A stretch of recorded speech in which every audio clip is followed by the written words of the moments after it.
Conteúdo tirado do livro A Bíblia Não Diz. Lendo a Bíblia com mais atenção, do pastor Antônio Evangelista. Ao ler a Bíblia com mais atenção, poderemos descobrir que muitas coisas que dizem estar escritas em suas páginas, às vezes, não passam de meros frutos da imaginação de alguns menos avisados. Há ensinamentos que são transmitidos de forma equivocada. Por conta disso, muitas gerações foram induzidas a erros. Vejamos alguns exemplos. A Bíblia não diz que Jacó roubou a primogenitura de Esaú. O nome de Jacó significa suplantador, e isso não tem nada a ver com salteador. O que é então suplantar?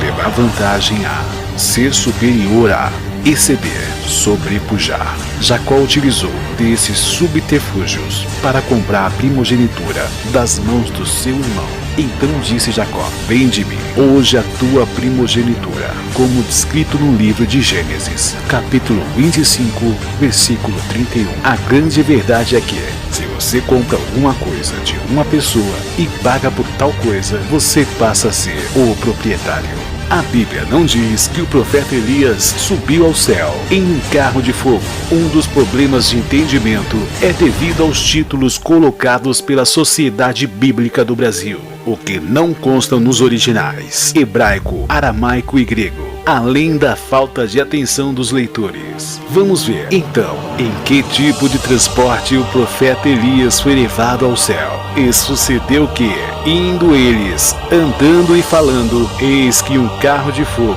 com cavalos de fogo, os separou um do outro. E Elias subiu ao céu num redemoinho, como descrito no livro de 2 Reis, capítulo 2, versículo 11. A Bíblia não diz que a mulher sunamita reconheceu a santidade de Eliseu quando ele passava ao longe de sua casa. O que a Bíblia diz a esse respeito é que, um certo dia, o profeta Eliseu foi à cidade de Sunem e uma mulher rica o hospedou em sua casa, como descrito no livro de 2 Reis, capítulo 4, versículo 8. E daí por diante, todas as vezes que ele se dirigia a Sunem, hospedava-se naquela casa. Depois de um certo tempo, a mulher chamou seu marido e lhe disse: eis que tenho observado que este que passa sempre por nós é um santo homem de Deus. Versículo 9. Isso quer dizer que o velho profeta já frequentava a casa quando foi diagnosticado seu grau de santificação ao Senhor. Há virtudes que só se percebem quando há convivência. A Bíblia não diz que Deus ouviria, perdoaria e sararia o povo que chama por ele. E se o meu povo, que se chama pelo meu nome, se humilhar e orar e buscar a minha face e se converter dos seus maus caminhos, então eu ouvirei dos céus e perdoarei os seus pecados e sararei a sua terra, como descrito no livro de 2 Crônicas, capítulo 7, versículo 14. O texto está assegurando a um povo especial, israelitas, a garantia da providência divina mediante a uma mudança de atitude. O povo especial é chamado pelo nome de Deus. Veja bem, não é que chama pelo nome de Deus, mas é chamado pelo nome dele. No texto citado, chamar indica uma ação nominativa que revela a Israel como pertencente ao soberano Deus que é. Por conta disso, era chamado pelo seu nome. A Bíblia não diz que na presença do Senhor até a tristeza salta de prazer. Perante ele, até a tristeza salta de prazer, como descrito no livro de Jó, capítulo 41, versículo 22. Quem é ele?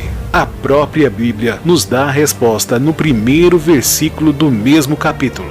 O ele que a Bíblia se refere é o Leviatã, uma espécie de crocodilo gigante que não se sabe como faz a tristeza saltar de prazer. Mas Deus transforma a tristeza em alegria. Na verdade vos digo que vós chorareis, vós lamentareis, e o mundo se alegrará, e vós estareis tristes, mas a vossa tristeza se converterá em alegria, como descrito no livro de João, capítulo 16, versículo 20. A Bíblia não diz que sem lenha o fogo do Espírito Santo se apaga. Sem lenha o fogo se apagará, e não havendo intrigante cessará a contenda. Como descrito no livro de Provérbios, capítulo 26, versículo 20, é necessário esclarecer que o Espírito Santo faz-se representar de forma explícita, por meio de símbolos comparativos, inclusive o fogo. Mas o texto citado não há comparação alguma entre o Espírito Santo e o fogo. Veja o versículo seguinte: como o carvão para a brasa e a lenha para o fogo, assim é o homem contencioso para acender rixas. Versículo 21. A Bíblia não diz que Jesus é a rosa de Saron. Na verdade, Saron é uma zona de bosques. Foi diante desta beleza selvagem que a esposa de Cantares cantou: eu sou a rosa de Saron, lírio dos vales.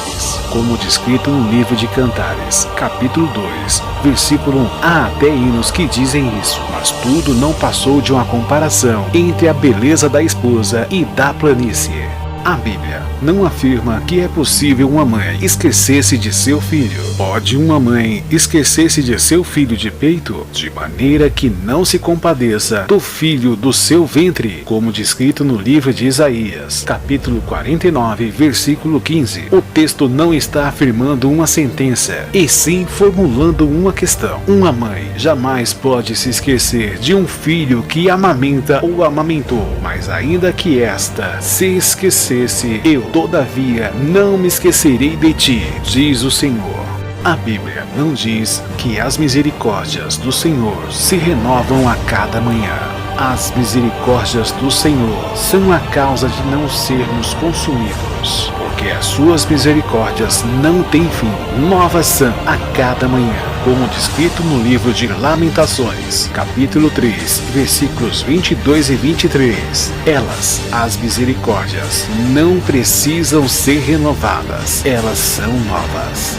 A Bíblia não diz que foram 3 reis magos que vieram adorar a Jesus na ocasião do seu nascimento. E tendo nascido Jesus em Belém de Judeia, no tempo do rei Herodes, eis que uns magos vieram do Oriente a Jerusalém, como descrito no livro de Mateus, capítulo 2, versículo 1. A Bíblia não diz quantos eram, não diz o nome deles e muito menos que eram reis, pois muitos dizem reis magos.